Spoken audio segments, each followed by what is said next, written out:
बच्चों हम लोग फ्लूइड पढ़ रहे थे।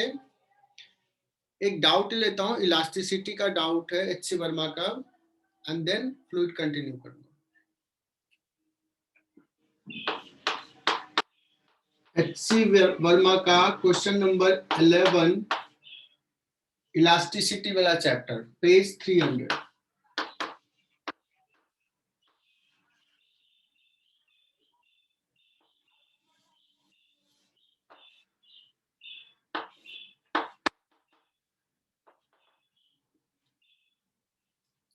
का एक लाइट वायर है ऐसे, और दो फिक्स्ड पॉइंट के बीच में है और जस्ट टाइट है।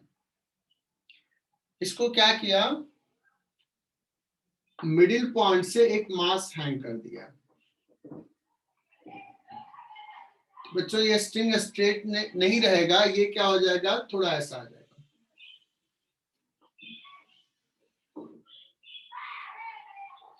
यहां से मास हैंग किया है ना,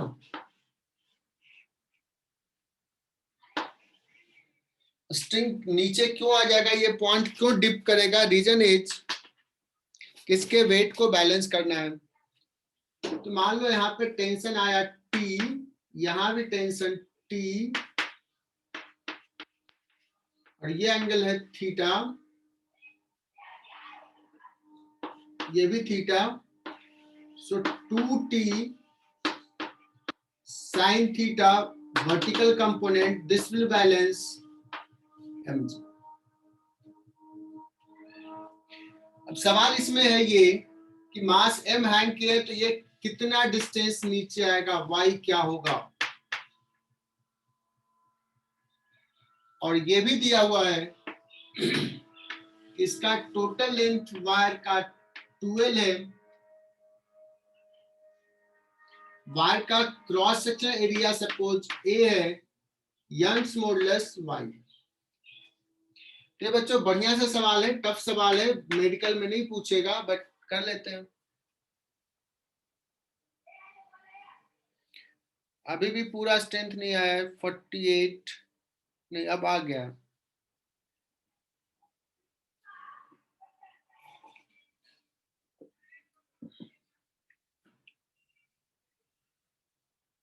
चलो बच्चों, तो क्या करते हैं, सपोज ये डिस्टेंस y नीचे गया बच्चों, तो इसका लेंथ ये था तुम्हारा l, अब है ये length, what is the elongation in this part, इतने पार्ट में कितना इलोंगेशन होगा। यू विल से दैट कि सर इलोंगेशन जो होगा वो हो जाएगा ये लेंथ माइनस ये लेंथ।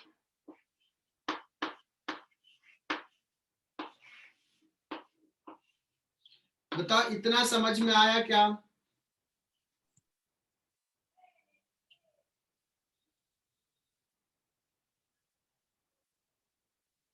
मुझे लगता है इतनी बात तो समझ, y बहुत छोटा होगा, हम अप्रोक्सीमेशन लेंगे, बट अभी ये लिखेंगे। If I ask you to write a strain, तो सर यही हो जाएगा L square plus Y square का root minus L upon L.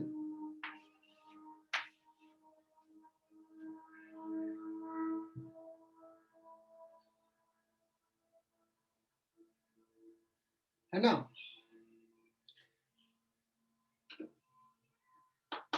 इसको थोड़ा सा अप्रोक्सीमेशन कर लेते हैं, एल ना कॉमन ले लेते हैं, इसको ऐसे लिखते हैं L 1 plus Y square by L square to the power half minus L.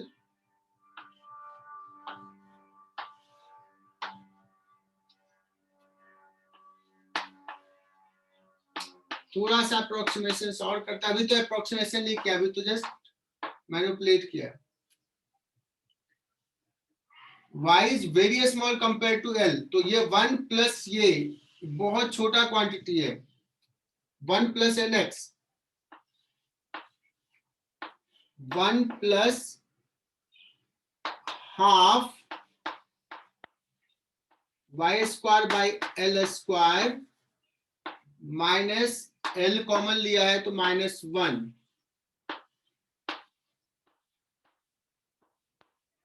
ये 1 और 1 चला जाएगा बच्चों, Y square by 2l square, this is a strain.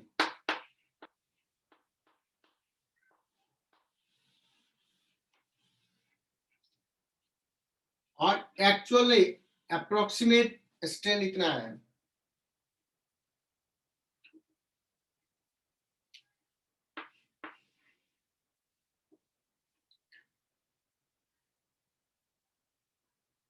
बच्चों स्ट्रेन अगर पता है तो स्ट्रेस क्या हो जाएगा, tension upon area that is equal to Young's modulus into a strain.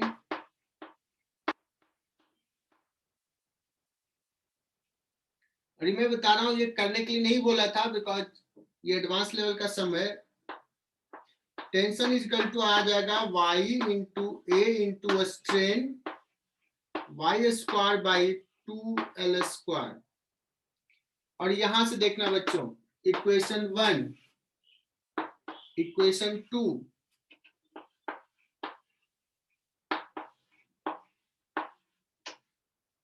T का वैल्यू आप पुट कर दो, 2 y A y square by 2l square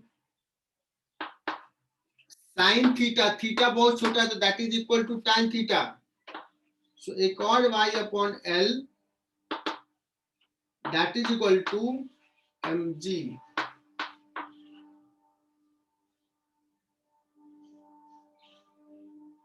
so यहां से y इज इक्वल टू क्या आ जाएगा, y cube is equal to ये 2 चला जाएगा, ये कैपिटल Y है स्मॉल y है,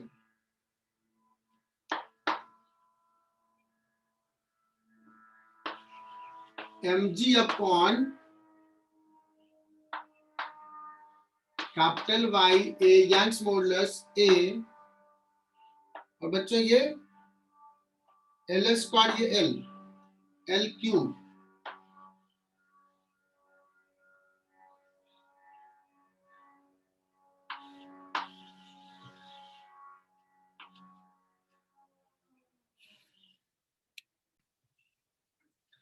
देखो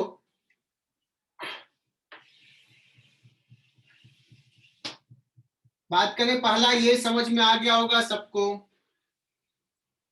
टी का वर्टिकल कंपोनेंट mg को बैलेंस करेगा। अब मुझे निकालना है कि इसमें टेंशन कितना होगा, क्यों टेंशन डेवलप होगा, बिकॉज स्ट्रिंग का लेंथ इलोंगेट हो गया है, वायर का लेंथ इलोंगेट हो गया। What is the elongation, this minus this is L square plus Y square का रूट माइनस एल। आगे बढ़ाए, 1 plus X to the power N का होता है, sorry 1 plus X to the power N का value होता है 1 plus N X approximately when x is much less than 1. So y is very small compared to L, so this is much less than 1. तो 1 plus N power half है तो 1 plus N x लगा दिया। ये बहुत जगह पे use होगा, पहले भी यूज किया। अदिति दास इस फॉर्मूले को लिख लेना। बच्चों स्ट्रेन आ गया, अब बताओ यहां तक में दिक्कत कृष्णा? सर इतना समझ गया। अब इतना समझ में आ गया तब तो कुछ आगे है ही नहीं। यंग्स मॉडुलस वाला फंडा, stress is equal to Young's modulus into strain.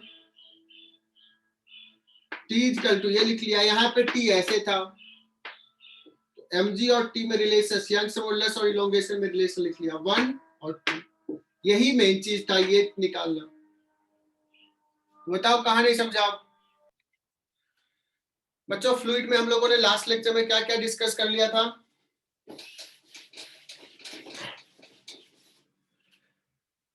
दो वर्टिकल पॉइंट के बीच में क्या प्रेशर डिफरेंस होगा, है ना? दो हॉरिजॉन्टल पॉइंट के बीच में क्या प्रेशर डिफरेंस होगा? एक्सलेट कर रहा ऊपर तो क्या होगा, हॉरिजॉन्टल एक्सलेट कर रहा है तो क्या होगा? और लास्ट में शायद हमने एक ट्यूब को ऐसे रोटेट किया था, ये भी डिस्कस कर लिया था। ठीक है,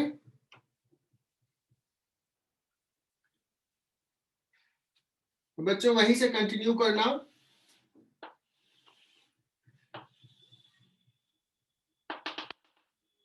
सपोज एक कंटेनर में वाटर है और इसको क्या करो तुम कि ये वाटर ऐसे कंटेनर रोटेट करा, सिलिंड्रिकल कंटेनर है। बच्चों क्या लग रहा है कि ये कंटेनर अगर रोटेट करा तो वाटर का लेवल ऐसा रहेगा या कुछ चेंज हो जाएगा?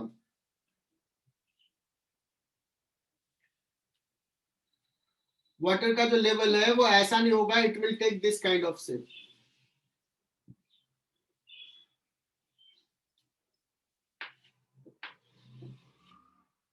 सो मुझे निकालना है कि जो लेयर है वो कैसा शेप बनाएगा। सो यहां से अगर हम x डिस्टेंस जाते हैं तो उस पॉइंट पे इस लेवल से कितना डिस्टेंस y तक होगा।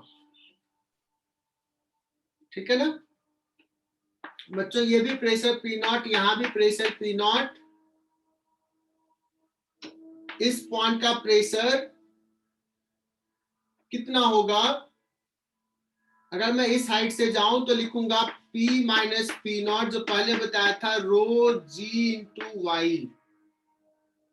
और अगर ऐसे जाऊं तो ऐसे बताया था अगर रोटेट करता है तो क्या होता है, P minus P0 is equal to rho omega square, L लिखते थे, L के जगह पे यहाँ पे x, तो x स्क्वायर अपॉन 2। ये दोनों इक्वल है, so y this is equal to this कर लो, rho cancel, y is equal to क्या हो जाएगा, omega square upon 2g x square.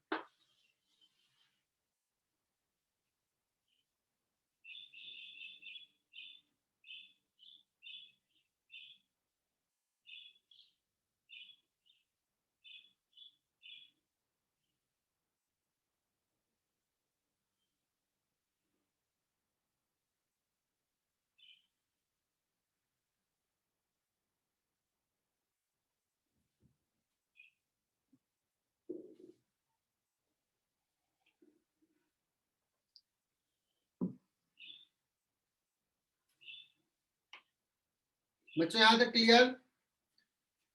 तो यहां से x के साथ y चेंज हो रहा है, और कैसा चेंज हो रहा है, क्वाड्रेटिक फॉर्म में। सो ये जो शेप बन रहा है this is called parabolic shape.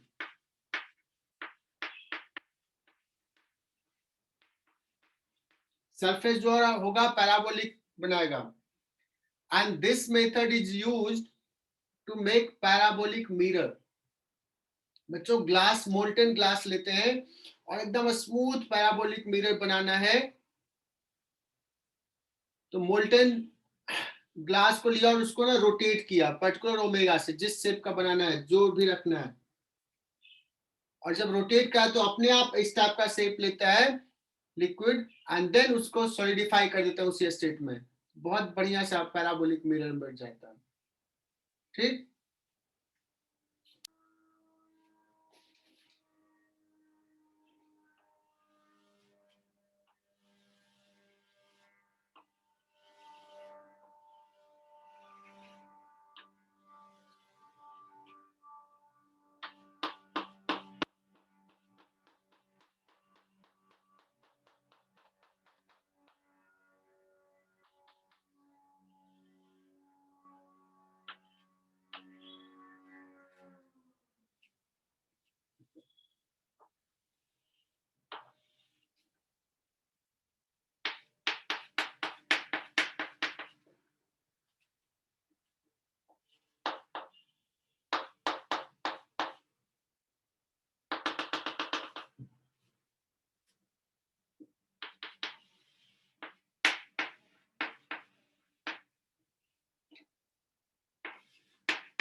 अच्छा एक ट्यूब बनाया है,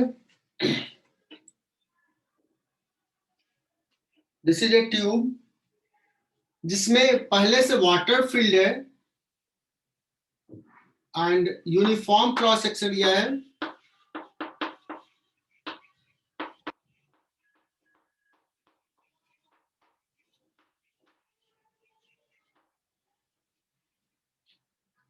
And in one arm, there is a kerosene oil of column length 10 centimeter. Find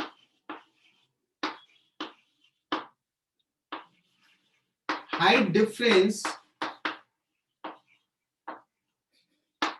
in top layer of the two arm. That is इस फिगर में h क्या है, ठीक है। Tube is at rest.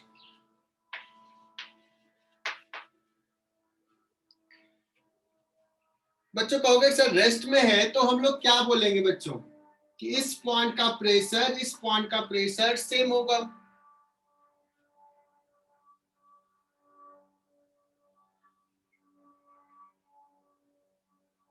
और ये सेम लिक्विड है, same liquid में ऊपर जा रहे हैं तो प्रेशर सेम रेट से घट रहा है।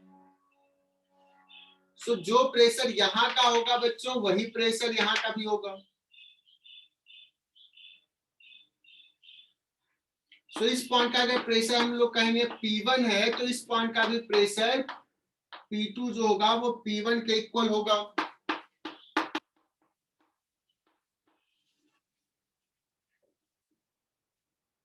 मैंने पूछा कि what is this height difference या what is this height. Clear?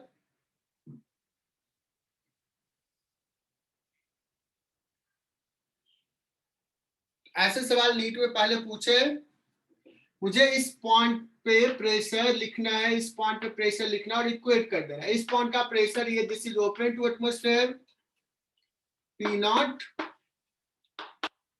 Plus, अब देखो स्पेसिफिक ग्रेविटी 0.8, इसका मतलब केरोसिन ऑयल का density upon density of water which is 0.8। तो रो के जगह पे हो जाएगा बच्चों 0.8 रो W G इंटू 10 सेंटीमीटर। ये हो गया P1। P2 कितना हो जाएगा?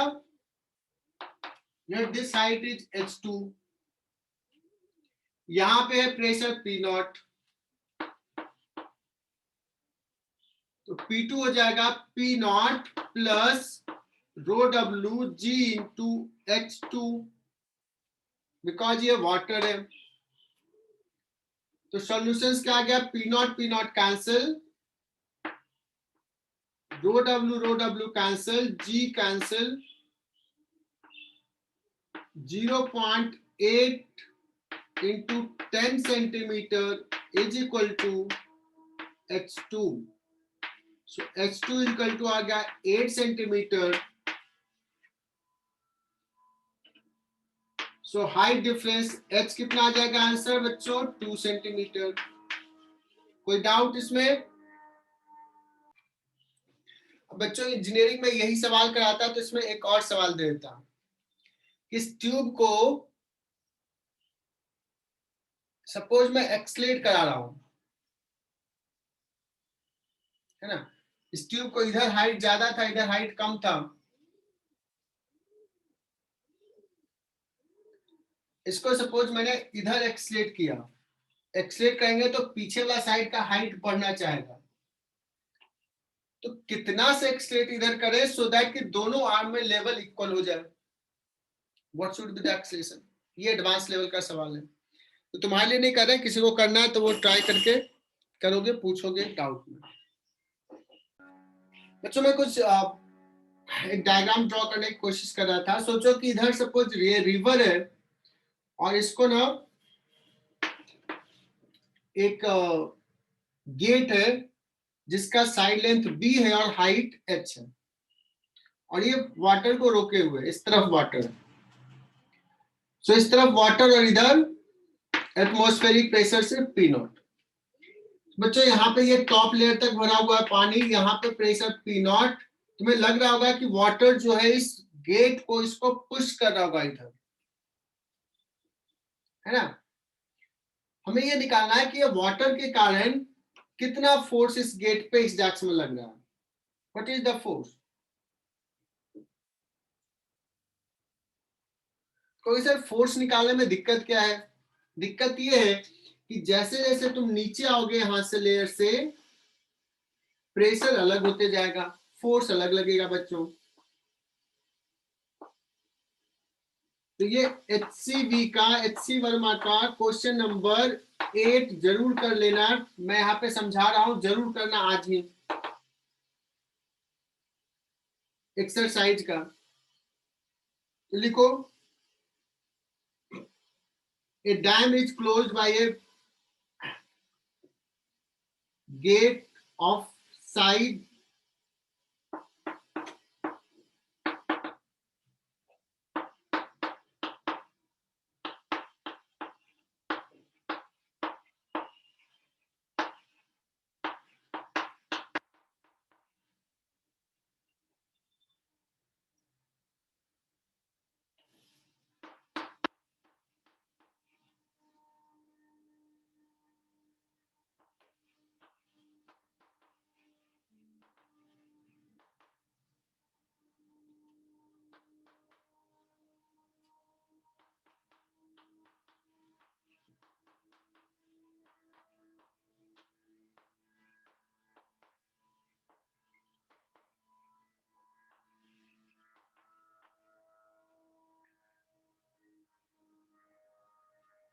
ठीक है।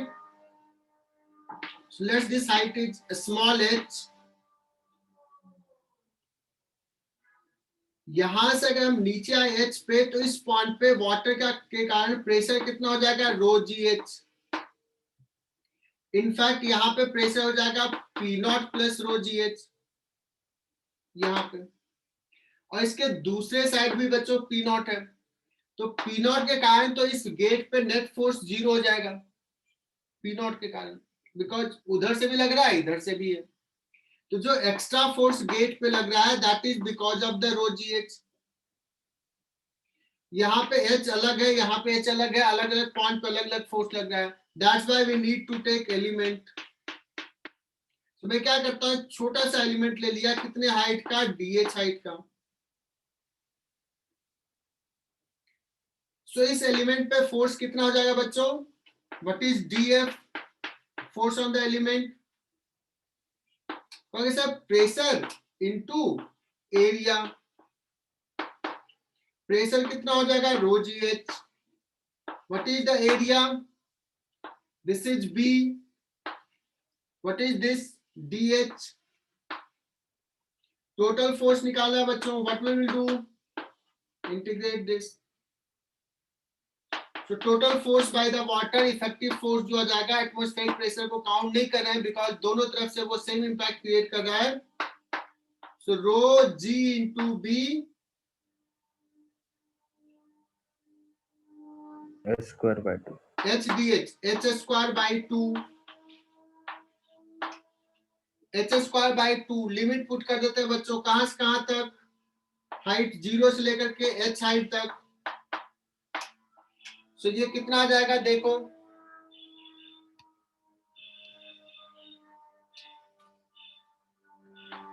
रो g into capital H square by 2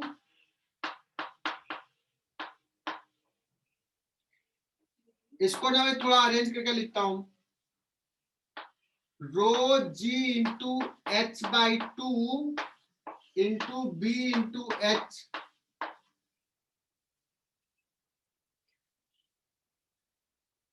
अब देखो कि ये क्या है, एक प्रेशर का यूनिट है, और ये क्या है बच्चों? ये एरिया है इस प्लेट का।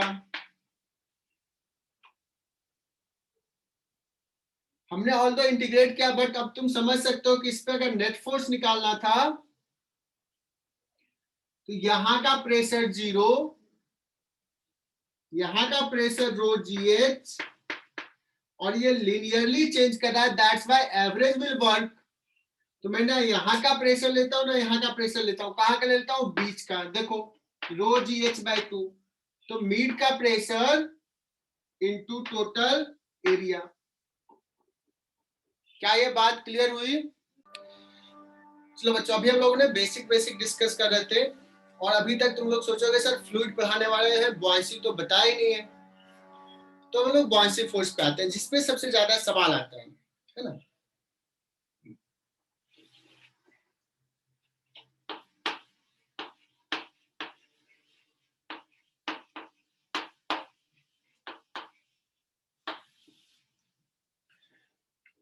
बॉयसी फोर्स,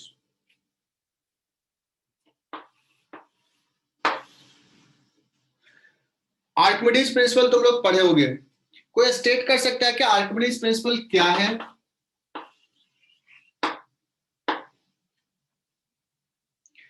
कौन कॉन्फिडेंस, किसके पास कॉन्फिडेंस है कि वो आर्किमिडीज प्रिंसिपल को अच्छे से बता दे? वेद भंडारकर बता सकते हो क्या? Sir, Archimedes principle states that the upward buoyant force that is exerted on a body in a fluid is equal to the weight of fluid that body displaces. बहुत बढ़िया।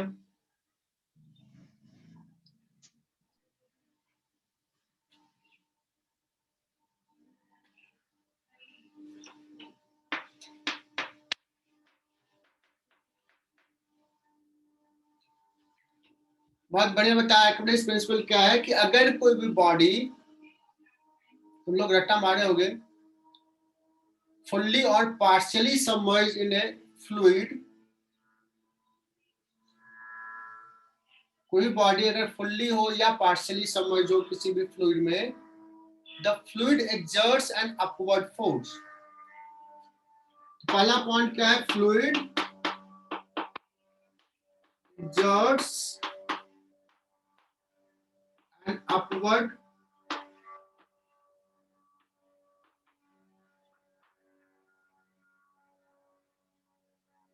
इसी को थ्रस्ट भी बोलते हैं, upward thrust, and the force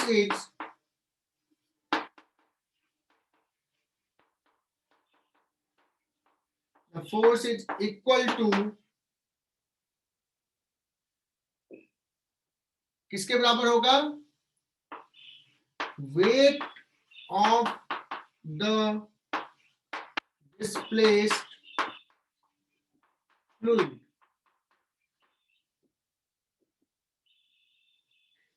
एक liquid upward force लगाता है, that is equal to weight of the displaced fluid. और तुम लोग ये चीज बहुत इजीली घर पे देख सकते हो, एक्सपेरिमेंट कर सकते हो कि हाँ एक अपवर्ड थ्रस्ट लगाता है ना। तुम कोई भी एक ऑब्जेक्ट ले लो, आयरन का सपोज एक ऑब्जेक्ट हो, कोई भी थोड़ा सा हैवी चीज ले लो, हाथ में ऐसे रखो और उसको पानी में डिप करके उसको होल्ड करने की कोशिश करो, तो पानी में अगर डिप्ड है तो वो थोड़ा हल्का लगेगा कंपेयर टू एयर में रखे हो। तो लिक्विड जो है अपवर्ड फोर्स लगाता है बच्चों। लिक्विड क्यों अपवर्ड फोर्स लगा रहा है? ये हर डायरेक्शन से बॉडी पे फोर्स लगा रहा है, और इसका एक रिजल्टेंट होगा which will be in upward direction, and that force, that resultant is called buoyancy force, and we denote it by B.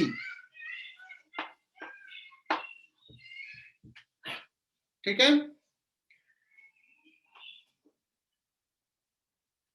और इसको मैं बहुत शॉर्ट में समझाता हूं, लॉजिक से पहले समझाता हूं कि सोचो कि ये बॉडी अगर नहीं होता, इसका प्रूफ मैं लॉजिक से बताता हूं, एक्सीलेंट प्रूफ है ये, HC वर्मा भी दिया हुआ, कि ये एक्सटर्नल जो फ्लूइड है, ये फ्लूइड इस पे फोर्स लगा रहा है। इमेजिन करो कि ये बॉडी को बाहर निकाल लो, ये बॉडी नहीं है, यहाँ पे यही सेम लिक्विड पुट कर दो, तो ये बच्चों यूनिफॉर्म लिक्विड हो जाएगा, और ये हमारा सिस्टम हो गया ये। तो अभी ये बाहर वाला फ्लूइड अभी भी इस पे इतना ही फोर्स लगा रहा है बच्चों, ऐसा ही फोर्स लगा रहा है। चूंकि ये यूनिफॉर्म लिक्विड है, तो इस लिक्विड पे ये सारा जो फोर्स है, ये फोर्स बुआयंसी, और इसका वेट, किसका वेट? फ्लूइड का, लिक्विड का वेट नीचे लग रहा है। तो इस फ्लूइड का एफबीडी ड्रॉ किए तो ये फोर्स और ये फोर्स आया है, दो फोर्स।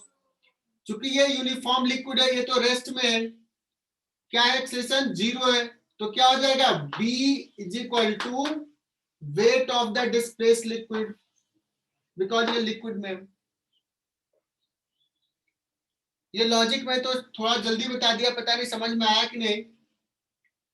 अब कहोगे सर आपने तो कहा कि कोई दूसरा बॉडी यहाँ पे है। यस, मैं फिर से सोचो कि ये लिक्विड है, यहाँ पे ये बॉडी है, तो बाहर का इन्वायरमेंट तो चेंज होगा नहीं, अभी भी जैसा पहले था वैसा ही अभी भी रहेगा।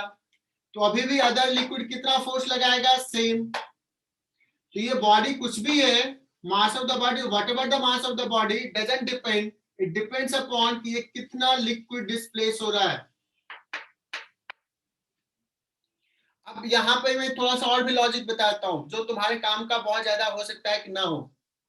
अगर ये रेस्ट में है तो इतना फोर्स लगाएगा बच्चों, लेकिन इमेजिन करो कि the hole is moving upward, तो जो बॉयंसी फोर्स होगा वो बॉयंसी फोर्स इतना नहीं रहेगा, अब जो फ्लूइड है कुछ अलग फोर्स लगाएगा, बिकॉज इसको रिप्लेस करेंगे इसी लिक्विड से, तो ये लिक्विड रेस्ट में नहीं, ये लिक्विड एक्सलेट कर रहा है। तो अगर सेम लिक्विड से रिप्लेस किया then what you will write, B ऊपर लग रहा है माइनस mlg नीचे लग रहा है, and that is equal to ml into a हो जाएगा बच्चों। सो बॉयंसी फोर्स क्या हो जाएगा, ml into g plus a हो जाएगा, अगर इसका एक्सेशन अपवर्ड होगा तो।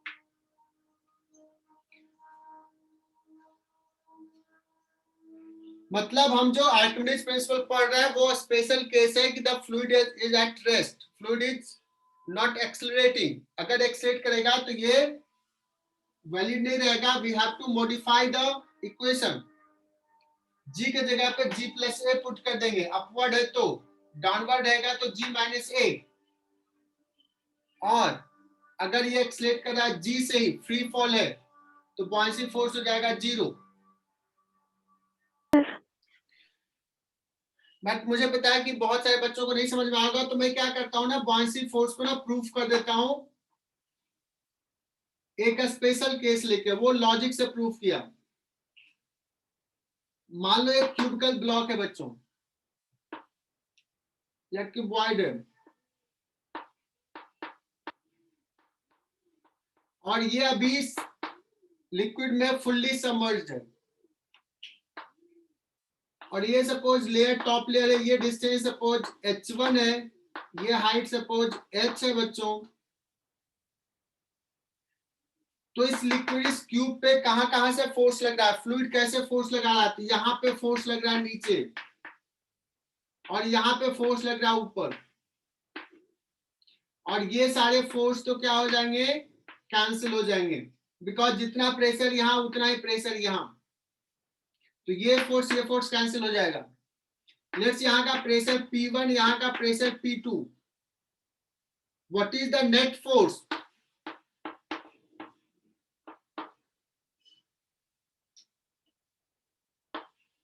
net force by the fluid is equal to, यहाँ का प्रेशर P2 इंटू एरिया, किधर, अपवर्ड, यहाँ पे माइनस P1 इंटू एरिया। कहोगे सर P2 कितना है बच्चों, P2 will be P0 plus, this is P0 plus this height h1 plus h।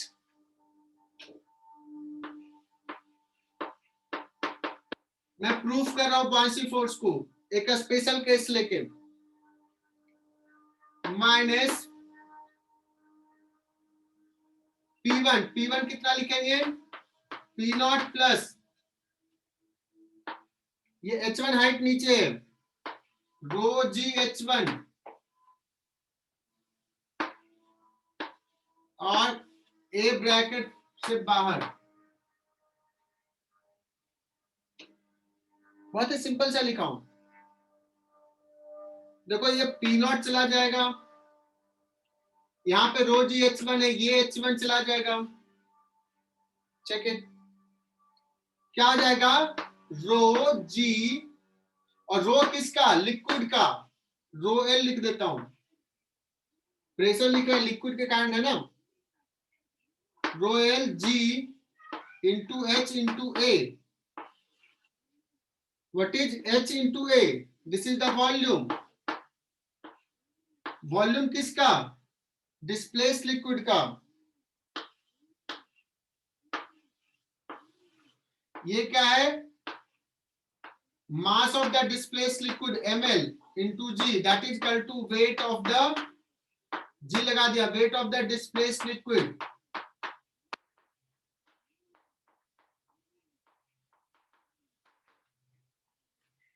बताइए समझ में आया क्या? ये प्रूफ हो गया.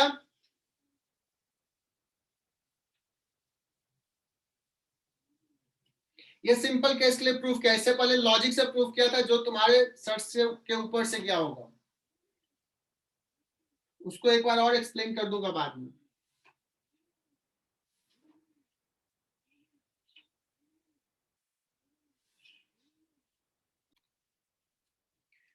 एक सवाल लेते हैं.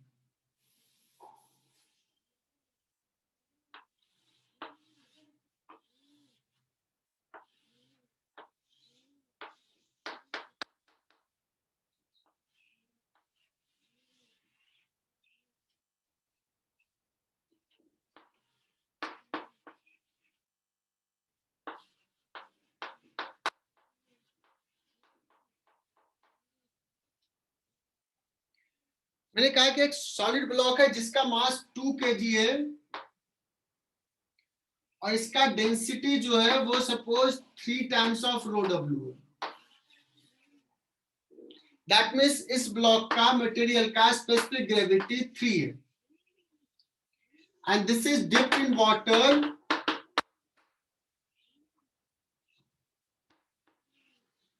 This is dipped in water.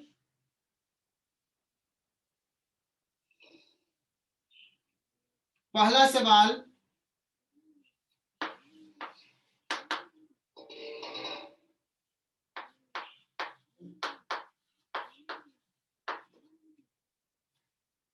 what is volume of the water, volume of the block?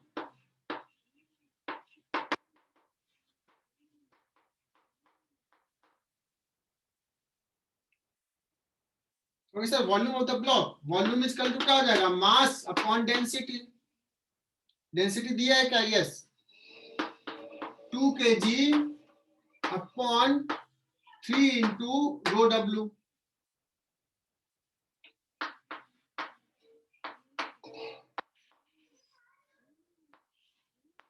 पर मीटर के ऊपर चला जाएगा, केजी चला जाएगा. 2/3 into 10 to the power -3 metre cube. Is it clear?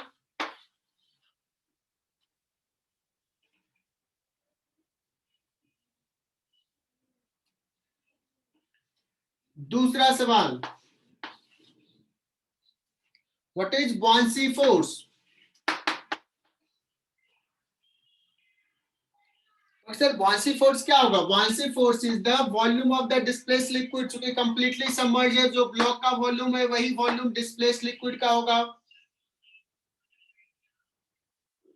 आ रही बात समझ में?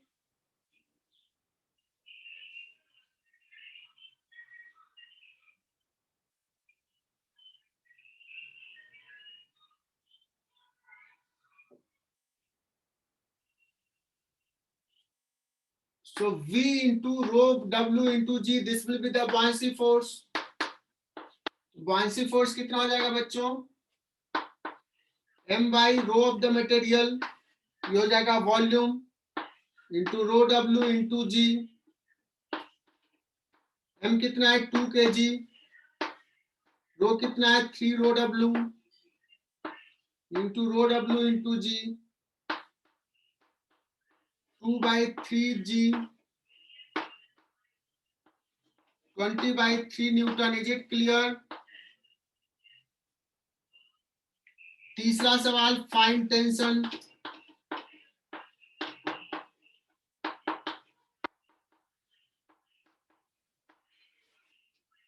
Fine tension in the string. Professor tension निकालना है, इस बॉडी को कंसिडर कर लेते हैं. What are the forces? 2g नीचे लग रहा है, और कौन सा फोर्स है? Buoyancy force. और कौन सा फोर्स है? टेंशन। क्या इक्वेशंस लिखेंगे? T plus buoyancy is equal to mg।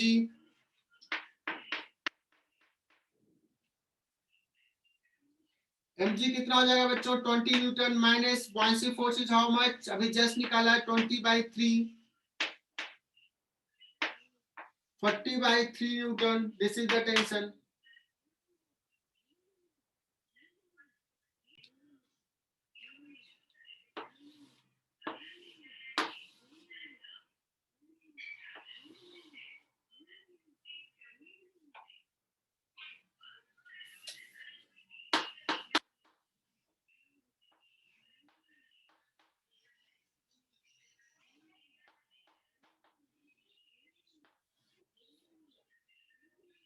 बच्चों नेक्स्ट थ्योरी लिखो, थ्योरी आगे बढ़ाते हैं।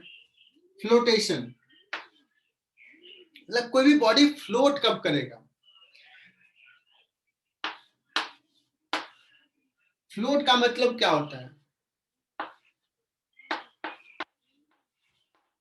पार्शियली सबमर्ज्ड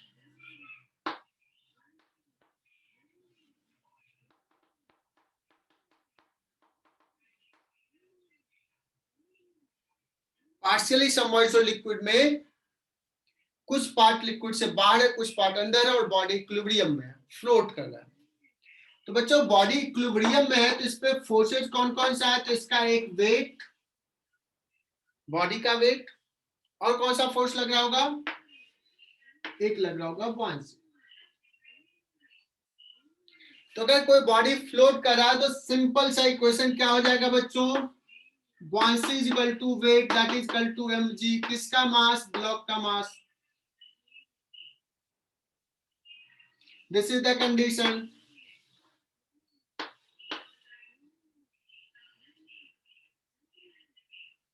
बात समझ में आई? अगर कोई बॉडी फ्लोट कर रहा है तो यही लिखेंगे, buoyancy force will balance its weight.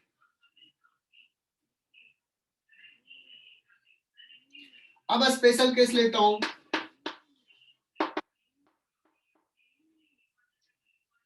The body is solid.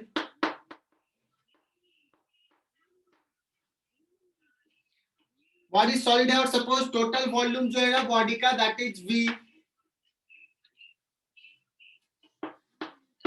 Late volume of the body is v।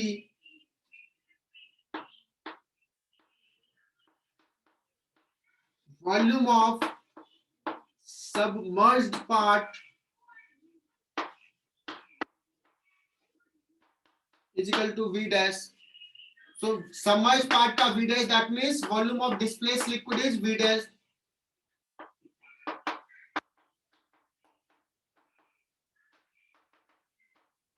है ना? ये हो गया बच्चों v dash। तो अगर मैं लिखूं, क्या लिखूंगा condition? b is equal to mg mlg once sorry mbg mass of the block। अब buoyancy फोर्स क्या लिखेंगे? v dash into rho of the liquid into g। और चूंकि बॉडी सॉलिड है, टोटल वॉल्यूम v है, तो v into rho of the body into g। सो अगर float करा बच्चों तो यही कंडीशन लिखेंगे। दैट मीन्स फ्लोट करने के केस में क्या हो जाएगा? v dash by v is equal to क्या आ जाएगा? Rho b upon rho of the liquid.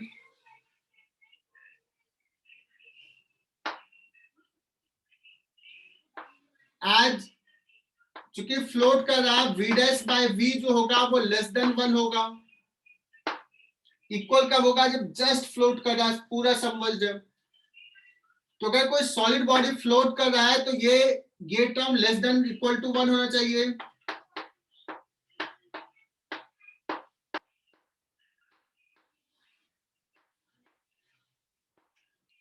For a solid body to float, बच्चों यहाँ तक क्लियर हुआ क्या? बहुत ही सिंपल सा है, एमए बैच दूसरी बार पढ़ रहे हो, आई होप कि ये क्लियर हो गया होगा। बच्चों फ्लोट करने का कंडीशन हमने देख लिया कि सॉलिड बॉडी अगर फ्लोट कर रहा है तो सॉलिड बॉडी का डेंसिटी सर्टेनली लिक्विड से कम होगा तभी फ्लोट करेगा। लेकिन तुम कहोगे सर आयरन का बॉडी क्या फ्लोट कर सकता है? यस कर सकता है। आयरन का वो ले लो, क्या कहते हैं, बोट जो होता है वो आयरन का बना होता है, वुडन और आयरन उसमें भी मिला रहता है। घर का कोई यूटेंसिल्स ले लो जो आयरन स्टील का बना हुआ है, जिससे ये ऐसे यूटेंसिल्स ले लो और इसको पानी में रखो तो ये फ्लोट करता है। रीजन इज ये सॉलिड नहीं है, इसमें कुछ हॉलो पार्ट है। एक सवाल ले रहा हूं बच्चों, बहुत ही बढ़िया से सवाल है और कॉन्सेप्ट को क्लियर करेगा, इसको अच्छे से समझना।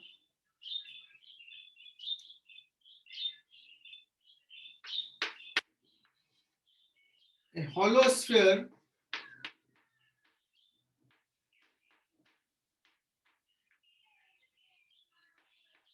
is floating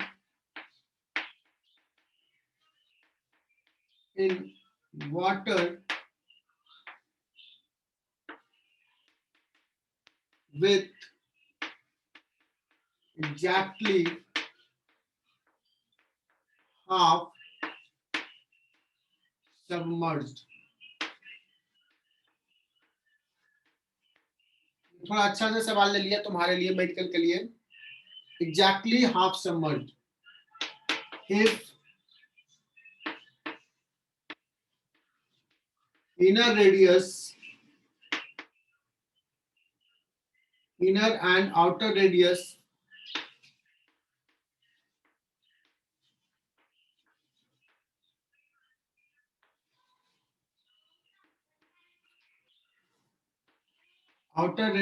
is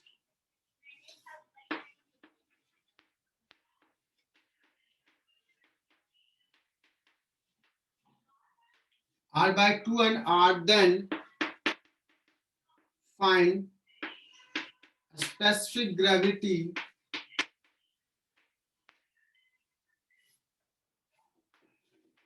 of the material। तो सबसे पहले तो इसके लिए डायग्राम ड्रॉ करो कि क्या कैसा डायग्राम होगा।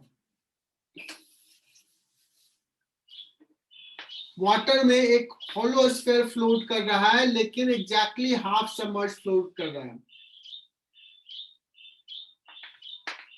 बच्चों दिस इज द डायग्राम, मतलब मटेरियल जो स्फीयर है वो सॉलिड नहीं है, वो ऐसा है। और इसमें थोड़ा दिमाग लगाना पड़ेगा बच्चों, उसके बाद फिर थोड़ा सा आसान सवाल लूंगा, पहले थोड़ा टफ ले लेता हूं। ऐसा कुछ फ्लोट कर रहा है, इसका मटेरियल का डेंसिटी बताना, रो क्या होगा या रो बाय रो डब्ल्यू क्या होगा, specific gravity. Is it clear?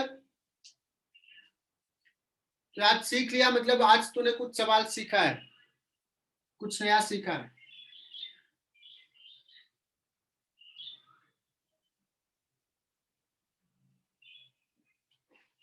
कैसे करना? सबसे पहला सवाल, पहला कॉन्सेप्ट, ये फ्लोट कर रहा है मतलब नेट फोर्स 0 होगा। फ्लोट करने का कंडीशंस क्या लिख दिया बच्चों? B is equal to buoyancy force will balance its weight, पहला कंडीशन लिख लिया।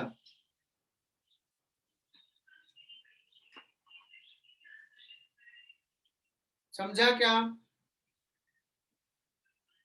Yes sir. अब buoyancy force कितना लिखेंगे बच्चों? इसका रेडियस ये जो दिया है this is r and this is r by 2। तो लिक्विड वाटर कितना वॉल्यूम डिस्प्लेस हो रहा है? सो कह सकते हैं volume of the displaced water will be this much. ये पूरा सबमर्ज नहीं है, तो क्या तुम कह सकते हो सर ये होता है 4π/3 r³, ये पूरा आउटर वॉल्यूम, इसका हाफ ही सबमर्जन, इतना वॉल्यूम लिक्विड डिस्प्लेस हो रहा है, इतना into rho W into g. बताओ बुआंसी फोर्स लिखने में किसी को दिक्कत? No sir. एनीवन? एकदम अच्छे समझना है। अब लिखेंगे मास ऑफ द बॉडी, यहां पे बच्चे को तकलीफ होता है। मटेरियल क्या ये पूरे वॉल्यूम में है क्या? नहीं, मटेरियल देखो ये शेडेड पार्ट है, समझो इसको, इतने में है। So what is the volume of the material? कहोगे सर 4π/3 r³, ये पूरा वॉल्यूम, उसमें से इतना वॉल्यूम माइनस करेंगे, माइनस 4π/3 r2/2 का क्यूब, इतना into rho of the material into g. Is it clear? Yes sir. तो बच्चों 4π/3 चला जाएगा, 4π/3 दोनों तरफ से जाएगा, r³ भी जाएगा, जी भी जाएगा। तो सर यहां बचा क्या? तो बचा हाफ और rho W। This is equal to, यहां क्या बचा बच्चों? 1 माइनस, ये r/2 का होल क्यूब था, 1 minus 1/8 into rho of the block, rho of the block upon rho W। 8 ऊपर चला जाएगा, 4/7 आ जाएगा।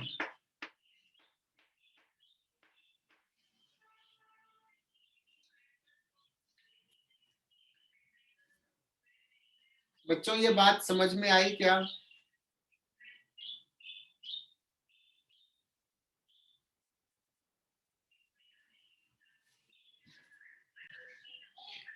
देवकी ने बड़ा अच्छा सवाल पूछे कि सर ये बुआंसी फोर्स में ये r³ माइनस r/2 का क्यूब क्यों नहीं लिखा? देवकी, वॉल्यूम कितना डिस्प्लेस हो रहा है वाटर का? इतना। सर पर अगर उधर तूने ऐसे बीच डिप में किया भी क्या तो इसमें पानी चला गया? नहीं, ये क्लोज है, इसमें अगर पानी जाता तो फिर अलग लिखते हैं। ये पूरा वॉल्यूम डिस्प्लेस हो रहा है, ये पानी को नहीं पता कि अंदर ये खाली है या क्या है। हाँ सर ना? समझा। एक बॉल खेलने वाले लोग, और एक बकेट अगर फुल है, प्लास्टिक का बॉल लिया और ये बकेट फुल है, बकेट में पानी है, और इसमें प्लास्टिक का बॉल को ना डिप करो, कितना पानी बाहर आएगा? प्लास्टिक का बॉल तो मटेरियल सिर्फ इस पैप पे है, ये हॉलो है, से कि इतना ही वॉल्यूम बाहर आएगा। देवकी,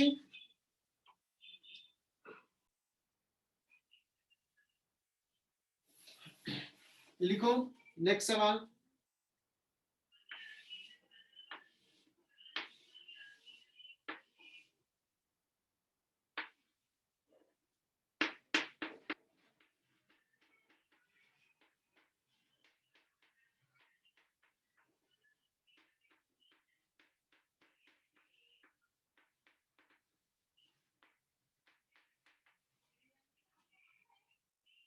बच्चों एक सवाल लिखो, ए solid cylinder is floating with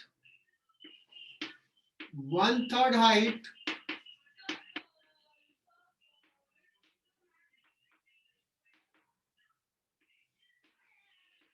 outside water. Find density of the cylinder.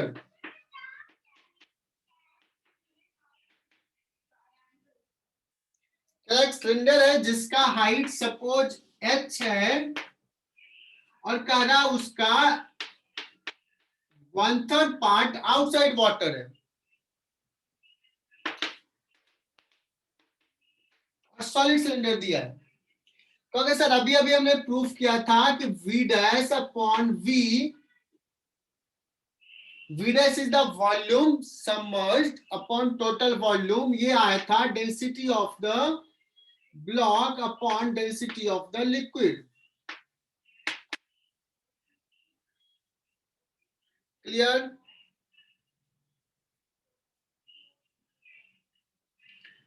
तो इसमें भी यही कहोगे,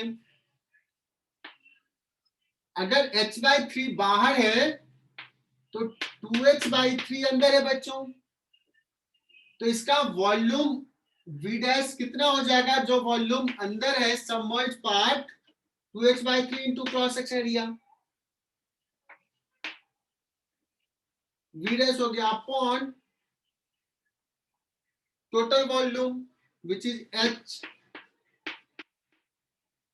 that is equal to rho of the cylinder upon rho of the water.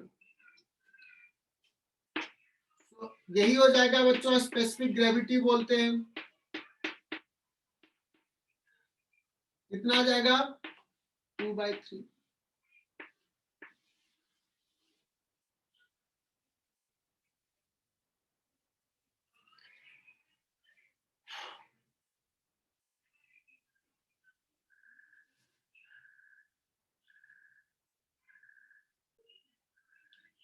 Next concept is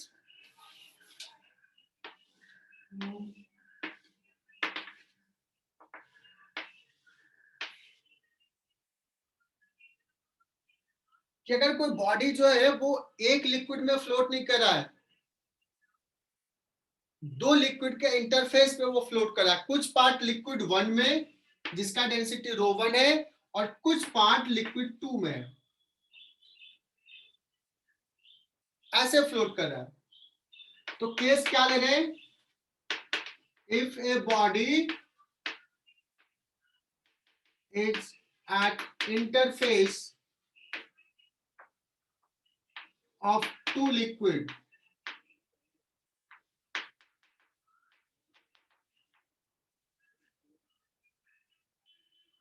दो लिक्विड में वो है, सो इस केस में बुयांसी फोर्स कितना होगा। तो सिंपल सा स्टेटमेंट में बता रहा हूं, इसको प्रूव भी कर सकते हैं बट यहां मैं प्रूफ नहीं करूंगा। जितना कुछ पार्ट इसका बॉडी 1 का V1 वॉल्यूम लिक्विड 1 में है और V2 वॉल्यूम लिक्विड 2 में है, तो buoyancy force will be the equal to the weight of the displaced liquid। दोनों लिक्विड का वेट लेंगे, पहला हो जाएगा V1 इंटू ρ1, इसका डेंसिटी ρ1 इंटू G, और दूसरा लिक्विड कितना डिस्प्लेस है V2 ρ2 इंटू G। बच्चों this will be the buoyancy force।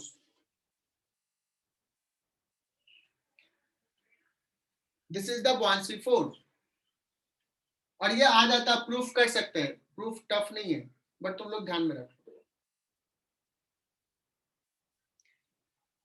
अगर हम इस बॉडी का एबिलिटी ड्रॉ करें बच्चों, तो ये यहां से ये लिक्विड 1 जो है यहां से फोर्स लगा रहा है ऊपर, ये फोर्स ज्यादा होगा, लिक्विड 2 फोर्स इधर लगा रहा है बच्चों, और ये वाला जो फोर्स है, ये वाला फोर्स ये तो कैंसिल हो जाएगा। कभी कभी सवाल ये पूछता है कि लिक्विड 2 बॉडी पे किधर फोर्स लगा रहा है, डायरेक्टली किधर फोर्स लगा रहा है।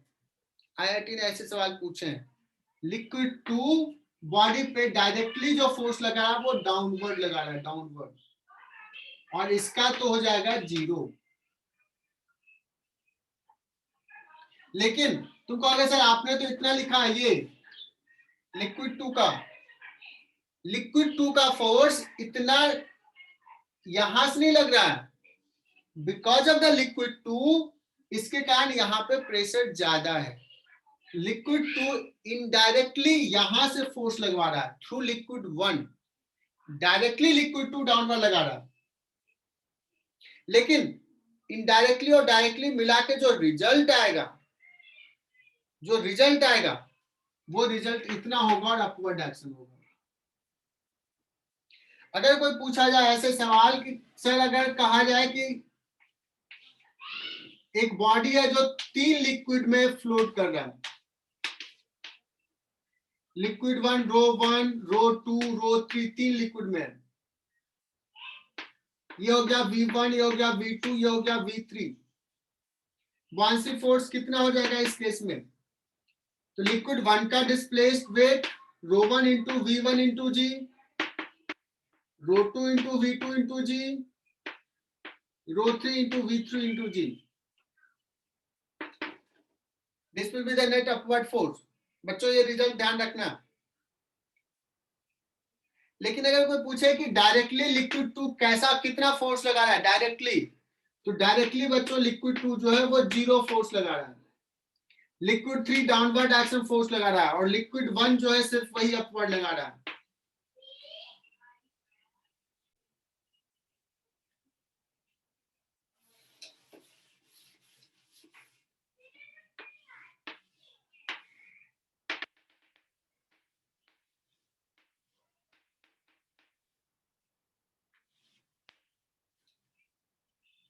बच्चों बड़ा फेमस सवाल, बहुत ही फेमस सवाल, 5 मिनट और पढ़ाऊंगा बस छोड़ दूंगा। एक आइस क्यूब जो है वो वाटर में फ्लोट कर रहा है और वाटर एक कंटेनर में रखा है। बहुत ही फेमस सवाल है। An ice cube is floating in water.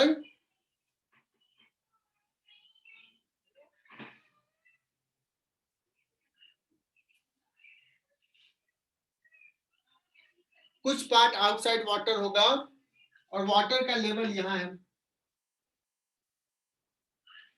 भी सवाल पूछता if the ice melts, if the ice melts, what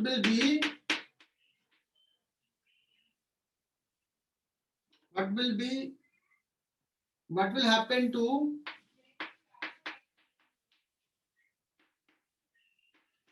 level of water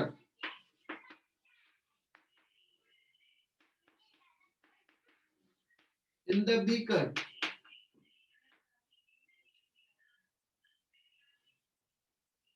level of water in the beaker क्या होगा बच्चों? इंक्रीज करेगा, डिक्रीज करेगा? कुछ बच्चों को रिजल्ट भी पता होगा। कृष्णा सिंह रिजल्ट पता है क्या? प्रथमेश ने बताया सर सेम रहेगा। बच्चों level of the water remain same, why? तो लेट्स किस आइस का वॉल्यूम कितना है बच्चों? लेट्स आइस का वॉल्यूम है V और इसका volume V dash submerged part है। इसका आंसर लिख देता हूं। आंसर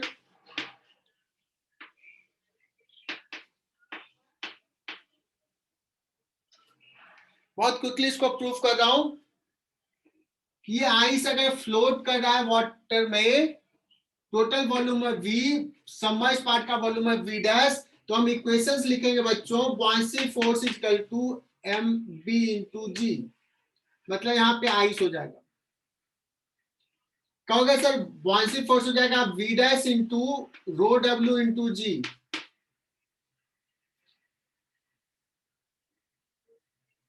mi हो जाएगा total volume V into rho of the ice into g. This is equation 1। अब सारे बच्चे सुनना, अगर ये आइस मेल्ट होगा तो बच्चों वाटर बनेगा, water. And look at the logic. Answer सबको पता है बट लॉजिक शायद नहीं पता हो सबको। अगर ये आइस मेल्ट होके इतना वॉल्यूम वाटर बनाता है, इतना वॉल्यूम, ये पूरा आइस से जो वाटर बना इतने में एडजस्ट हो जाएगा, लेवल विल रिमेन सेम। तो अगर ये आइस मेल्ट होने के बाद suppose V double dash volume water का बनाया, आइस मेल्ट होने के बाद V double dash volume water बना है, so if V double dash is equal to V dash, तो उस केस में लेवल क्या रह जाएगा? सेम रह जाएगा। लेकिन क्या होगा कि अगर V डबल डैश जो वाटर बना है आइस के मेल्ट होने से, वो अगर ग्रेटर है V से, तो तुम कहोगे सर लेवल V से ग्रेटर है तो इसमें एडजस्ट हुआ, बाकी कुछ ऊपर चला जाएगा, लेवल विल इंक्रीज। और अगर V double dash less than V है, V नहीं सॉरी V डैश से कंपेयर करें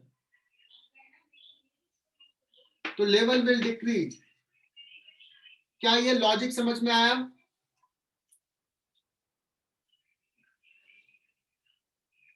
Yes, sir. मतलब हमें ये देखना है कि जो आइस मेल्ट हुआ तो कितना वाटर बनेगा। तो बच्चों अगर आइस मेल्ट होता है तो क्या कांस्टेंट रहेगा? मास कांस्टेंट रहेगा या उसका वॉल्यूम कांस्टेंट रहेगा? मास कांस्टेंट रहेगा। तो हम कहेंगे कि अगर suppose V double dash volume water का बना है तो V double dash into rho W, ये हो जाएगा mass of the water formed, that is equal to mass of the ice, V into rho I. तो ये इक्वेशन 2 हो गया।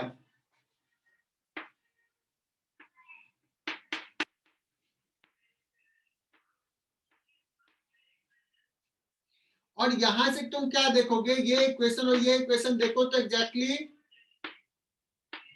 क्या दिख रहा है? V dash is equal to V double dash है। दैट मींस जो हमने लॉजिक बताया था उसके accordingly level will remain same.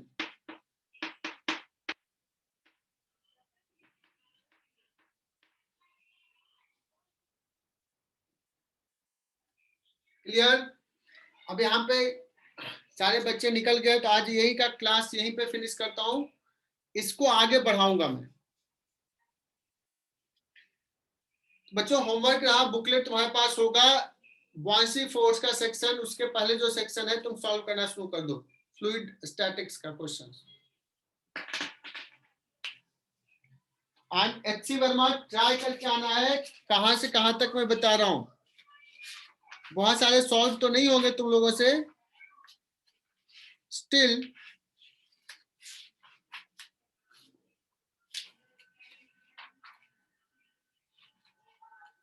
बच्चों 1 से लेकर के 19 तक सॉल्व करके आना है।